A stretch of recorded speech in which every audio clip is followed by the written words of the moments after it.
ये भी आप जो सुन रहे हैं योग वशिष्ठ महारामायण, मूल वाल्मीकि रामायण। भरद्वाज ऋषि को वाल्मीकि जी बता रहे और भगवान राम को वशिष्ठ जी बता रहे। दो उत्तम वक्ता है और उत्तम श्रोता है। राम बादशाह कहते थे कि योग वशिष्ठ बार बार विचार करे तो आत्म साक्षात्कार अगर नहीं हो तो राम बादशाह सिर कटाएगा। इससे ऊंचे सदग्रंथ में सामान्य व्यक्ति की गति नहीं होती। तो सामान्य व्यक्ति को उचित है कि वो तीर्थ करे, यज्ञ करे, दान करे, पुण्य करे, उपवास करे, ताकि उसके पुण्य बढ़ जाए। तब इस ग्रंथ के सुनने में उसका अधिकार बनेगा तो रुचि होगी। अगर अधिकार नहीं है, पुण्याई नहीं है, तो ये शास्त्र सुनने में उसको अच्छा रस नहीं आएगा। ये इतना ऊंचा है, जैसे केजी पढ़ा हो, मिडिल हाई स्कूल हो गया हो तो कॉलेज में उसको चोंच खूपेगी। हाई स्कूल पास कर दिया हो तो कॉलेज के विषय में गति हो। ये आध्यात्मिकता का कॉलेज है, कोई साधारण नहीं। तो यहाँ वशिष्ठ जी कहते कि राम जी, वाल्मीकि जी कहेंगे भरद्वाज जी कि मनुष्य को पुरुषार्थ करना चाहिए। पूर्व का कैसा भी कर्म हो, कैसा भी प्रारब्ध हो, अभी उसे पुरुषार्थ करके अपना भविष्य उज्जवल करना चाहिए। ओम श्री सद्गुरु परमात्मने नमः। ईश्वर बोले, हे मुनीश्वर, शब्द की सत्ता वही है, सर्वसत्ता रत्नों का संपुट वही है। वही एक तत्व चमत्कार करके प्रकट होता है। जैसे जल ही तरंग, फेन, बुलबुले आदि के आकार से देख पड़ता है, वैसे ही वह देव नाना प्रकार के आकार रखकर प्रकट होता है। वही फल और गुच्छे के रूप में स्थित होता है और वही उनमें सुगंध है। घ्राण इंद्रिय में स्थित होकर आप ही उसे सूंघता है। आप ही त्वचा इंद्रिय होता है। आप ही पवन होकर चलता है। आप ही ग्रहण करता है। आप ही जल रूप होता है। आप ही वायु होकर सुखाता है। आप ही श्रवण इंद्रिय और आप ही शब्द होकर ग्रहण करता है। इस प्रकार जिह्वा, त्वचा, नासिका, कर्ण, नेत्र आप ही स्पर्श, रूप, रस, गंध सब एक ही तत्व है। ब्रह्मा, विष्णु, रुद्र, शिव और पंचम ईश्वर सदाशिव तक वही देव इस प्रकार हुआ है। आप ही साक्षी की तरह स्थित होता है। आप ही सभी रूपों में विचरण करता है। ओम श्री सद्गुरु परमात्मने नमः। श्री योग वशिष्ठ महारामायण, उत्पत्ति प्रकरण, द्वितीय सर्ग। श्री वशिष्ठ जी बोले, हे राम जी, शुद्ध चिन्मात्र सत्ता ऐसी सूक्ष्म है कि उसमें आकाश भी पर्वत के समान स्थूल है। उस चिन्मात्र में जो अहम अस्मि चैतन्य उन्मुखत्व हुआ है, उसने अपने साथ देह को देखा, पर वह देह भी आकाश रूप है। हे राम जी, शुद्ध चिन्मात्र में चैत्य का उल्लेख किसी कारण से नहीं हुआ। स्वतः स्वाभाविक ही ऐसा उल्लेख आफुरा है। उसी का नाम स्वयंभू ब्रह्म है। उस ब्रह्म को सदा ब्रह्मा ही का निश्चय है। ब्रह्मा और ब्रह्म में कुछ भेद नहीं। जैसे समुद्र और तरंग में, आकाश और शून्यता में, और फूल और सुगंध में कुछ भेद नहीं होता, वैसे ही ब्रह्मा और ब्रह्म में भेद नहीं। जैसे जल द्रवता के कारण तरंग रूप होकर भासता है,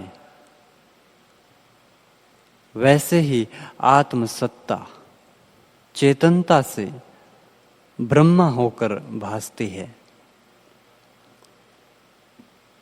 ब्रह्मा दूसरी वस्तु नहीं, सदा चैतन्य आकाश है और पृथ्वी आदिक तत्वों से रहित है। हे राम जी, ना कोई इसका कारण है और ना कोई कर्म है। राम जी बोले, हे भगवान, आपने कहा कि ब्रह्मा जी का बपू पृथ्वी आदि तत्वों से रहित है और संकल्प मात्र है, तो इसका कारण स्मृति रूप संस्कार क्यों ना हुआ? जैसे हमको और जीवों की स्मृति है, वैसे ही ब्रह्मा को भी होनी चाहिए। वशिष्ठ जी बोले, हे राम जी, स्मृति संस्कार उसी का कारण होता है जो आगे भी देखा हो। जो पदार्थ आगे देखा होता है उसकी स्मृति संस्कार से होती है, और जो देखा नहीं होता उसकी स्मृति नहीं होती। ब्रह्मा जी अद्वैत, अज और आदि मध्य अंत से रहित हैं। उनकी स्मृति कारण कैसे हो? वह शुद्ध बोध रूप है और आत्म तत्व ही ब्रह्मा रूप होकर स्थित हुआ है। अपने आप से जो इसका होना हुआ है, इसी से इसका नाम स्वयंभू है। शुद्ध बोध में चैत्य का उल्लेख हुआ है, अर्थात चित्त चैतन्य स्वरूप का नाम है। अपना चित्त संबित ही कारण है और दूसरा कोई कारण नहीं। सदा निराकार और संकल्प रूप इसका शरीर है और पृथ्वी आदिक भूतों से शुद्ध अंतवाहक बपू है। राम जी बोले, हे मुनीश्वर, जितने जीव हैं उनके दो शरीर हैं, एक अंतवाहक और दूसरा आदि भौतिक। ब्रह्मा का एक ही अंतवाहक शरीर कैसे हैं? यह वार्ता स्पष्ट कर कही है। वशिष्ठ जी बोले, हे राम जी, जो सकारण रूप जीव है उनके दो दो शरीर हैं, पर ब्रह्मा जी का अकारण है। इस कारण उनका एक अंतवाहक ही शरीर है। हे राम जी, सुनिए, अन्य जीवों का कारण ब्रह्मा है। इसी कारण यह जीव दोनों देहों को धरते हैं और ब्रह्मा जी का कारण कोई नहीं। यह अपने आप ही उपजे हैं। इनका नाम स्वयंभू है। आदि में जो इनका प्रादुर्भाव हुआ है सो अंतबाहक शरीर है। इनको अपने स्वरूप का विस्मरण नहीं हुआ, सदा अपने वास्तव स्वरूप में स्थित है। इससे अंतबाहक है और दृश्य का अपना संकल्प मात्र जानते हैं।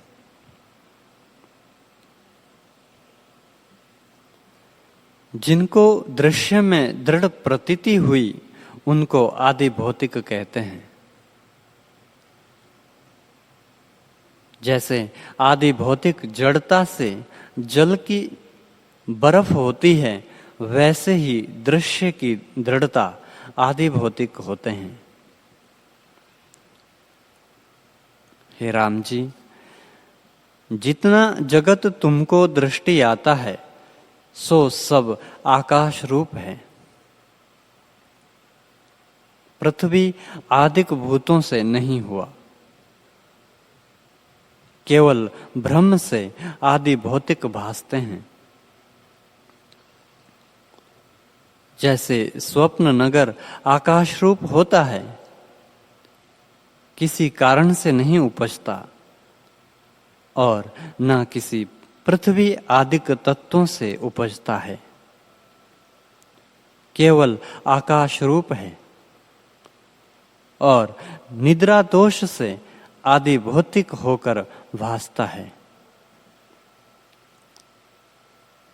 वैसे ही यह जागृत जगत भी अज्ञान से आदि भौतिक आकाश भासता है।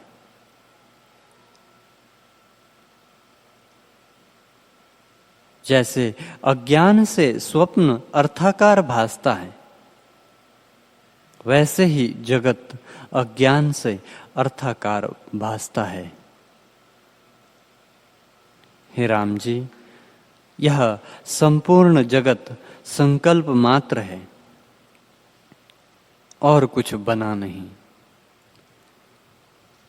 जैसे मनोराज के पर्वत आकाश रूप होते हैं, वैसे ही जगत भी आकाश रूप है,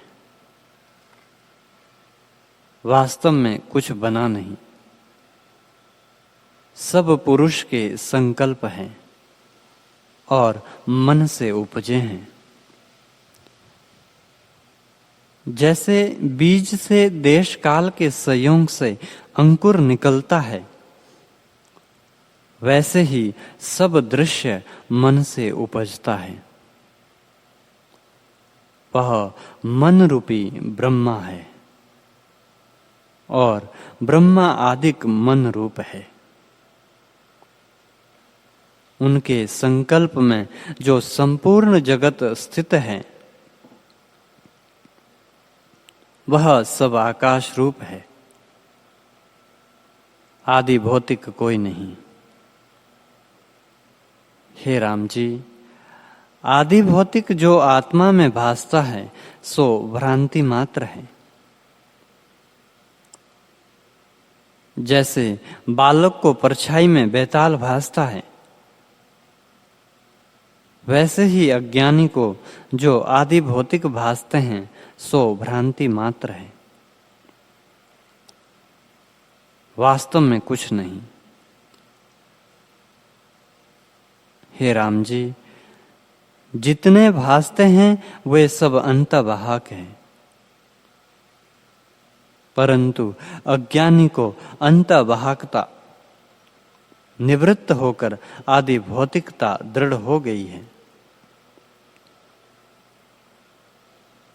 जो ज्ञानवान पुरुष है सो अंतवाहक रूप ही है। हे राम जी, जिन पुरुषों को प्रमाद नहीं हुआ वे सदा आत्मा में स्थित और अंतवाहक रूप है और सब जगत आकाश रूप है। जैसे संकल्प पुरुष गंधर्व नगर और स्वप्नपुर होते हैं, वैसे ही यह जगत है। जैसे शिल्पी कल्पता है कि इस थंब में इतनी पुतलियां हैं, सो पुतलियां उपजी नहीं, थंबा ज्यों का त्यों स्थित है। पुतली का सद्भाव केवल शिल्पी के मन में होता है। वैसे ही सब विश्व मन में स्थित है। उसका स्वरूप कुछ नहीं बना। जैसे तरंग ही जल रूप और जल ही तरंग रूप है, वैसे ही दृश्य भी मन रूप है और मन ही दृश्य रूप है। हे राम जी, जब तक मन का सद्भाव है तब तक दृश्य है। दृश्य का बीज मन है। जैसे कमल का सद्भाव उसके बीज में होता है और उससे कमल के जोड़े की उत्पत्ति होती है, वैसे ही जगत का बीज मन है। सब जगत मन से उत्पन्न होता है। हे राम जी, जब तुमको स्वप्न आता है तब तुम्हारा ही चित्त दृश्य को चेतता जाता है और तो कोई कारण नहीं होता।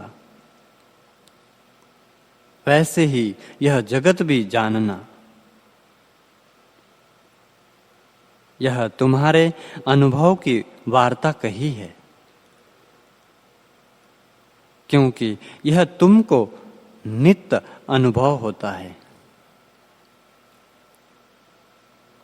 हे राम जी, मन ही जगत का कारण है और कोई नहीं।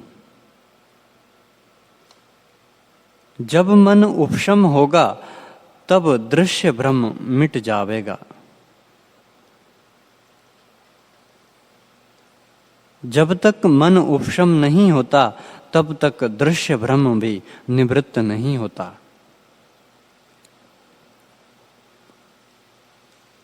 और जब तक दृश्य निवृत्त नहीं होता तब तक शुद्ध बोध नहीं होता। एवं जब तक शुद्ध बोध नहीं होता तब तक आत्मानंद नहीं होता। इतना कहकर वाल्मीकि जी बोले कि इस प्रकार मुनि शार्दुल वशिष्ठ जी कहकर तुष्णीम हुए और सर्व श्रोता वशिष्ठ जी के वचनों को सुन के और उनके अर्थ में स्थित हो इंद्रियों की चपलता को त्याग वृत्ति को स्थित करते भय तरंगों के वेग स्थिर हो गए। पिंजरों में जो तोते थे सो भी सुनकर तुष्णीम हो गए। ललना जो चपल थी सो भी उस काल में अपनी चपलता को त्याग करती भई। और वन के पशु पक्षी जो निकट थे सो भी सुनकर तुष्णीम हुए। निदान मध्याह्न का समय हुआ तब राजा के बड़े भृत्यों ने कहा, हे राजन, अब स्नान संध्या का समय हुआ, उठकर स्नान संध्या कीजिए। तब वशिष्ठ जी बोले, हे राजन, अब जो कुछ कहना था सो हम कह चुके, कल फिर कुछ कहेंगे। राजा ने कहा, बहुत अच्छा, और उठकर अर्घ पाद्य नैवेद्य से वशिष्ठ जी का पूजन किया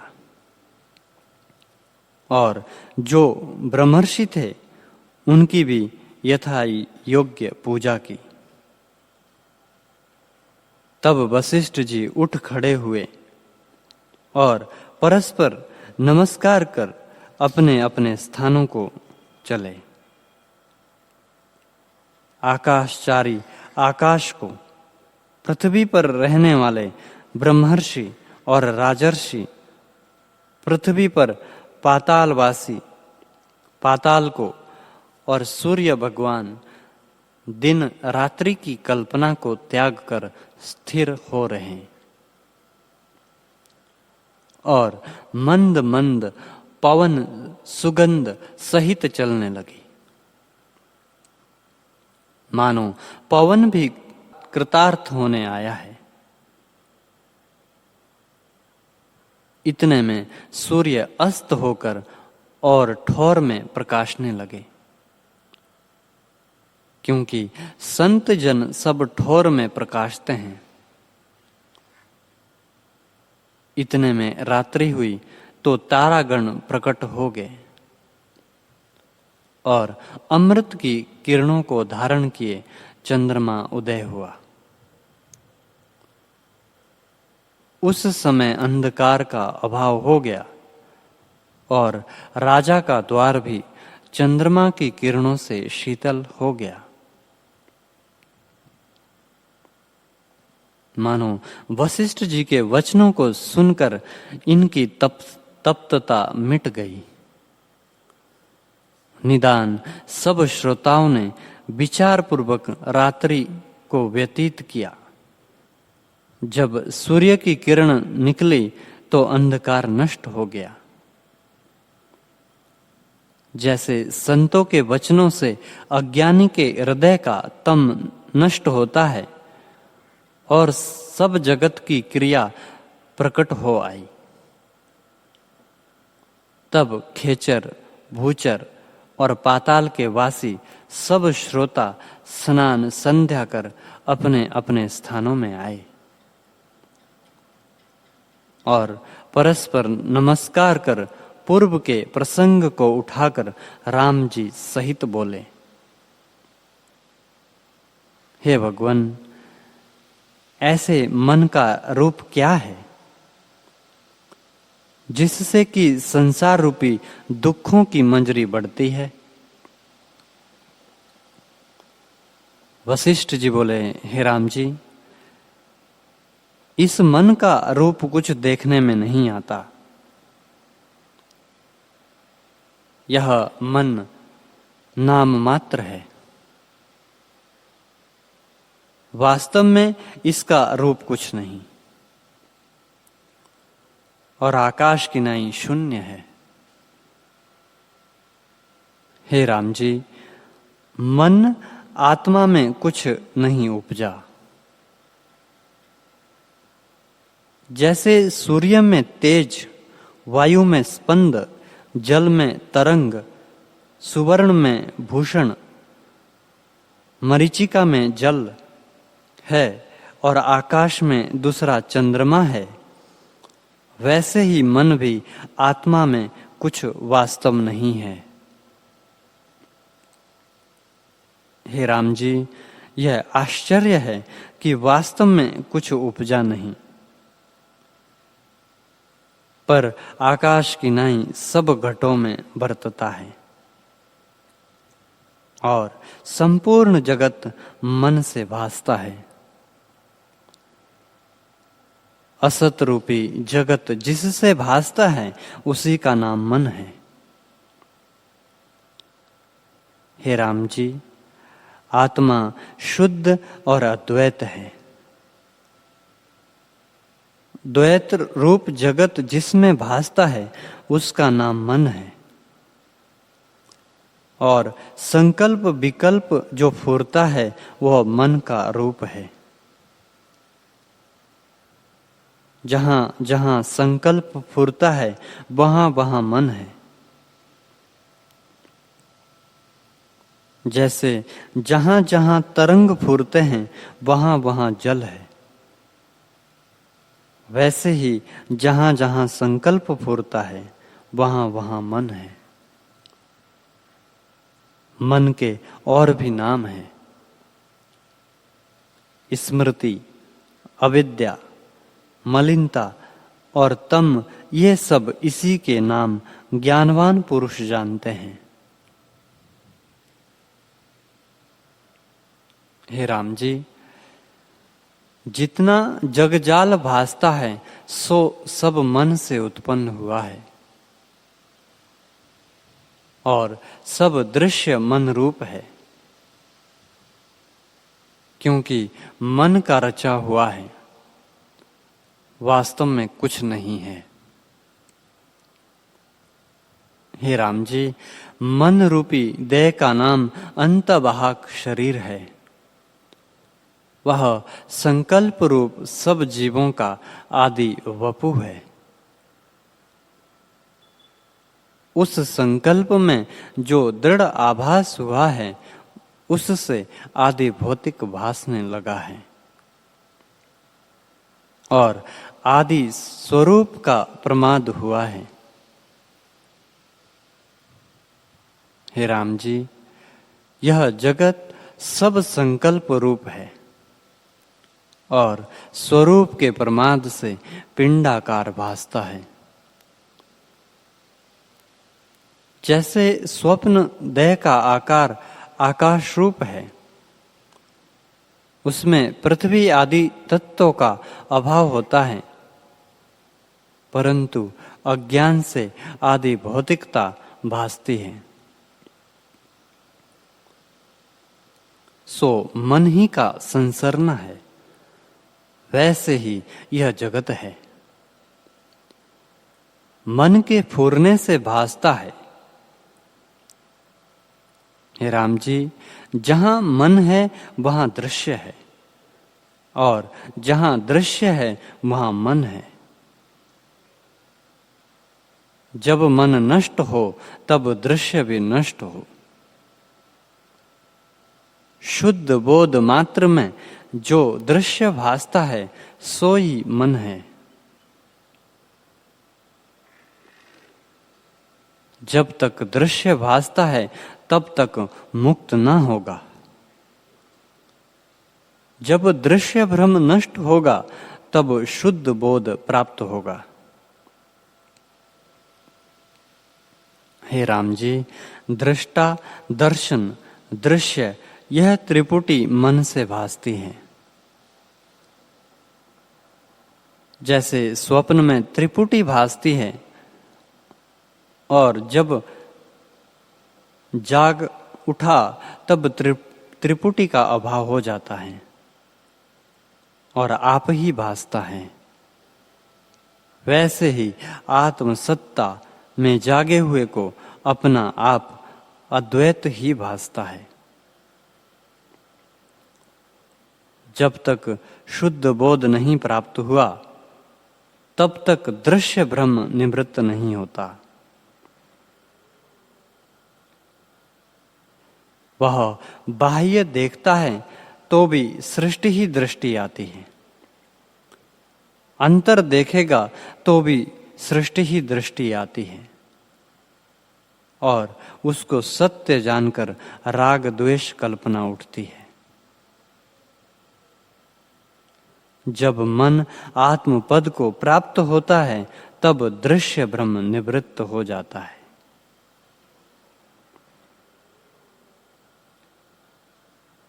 हरि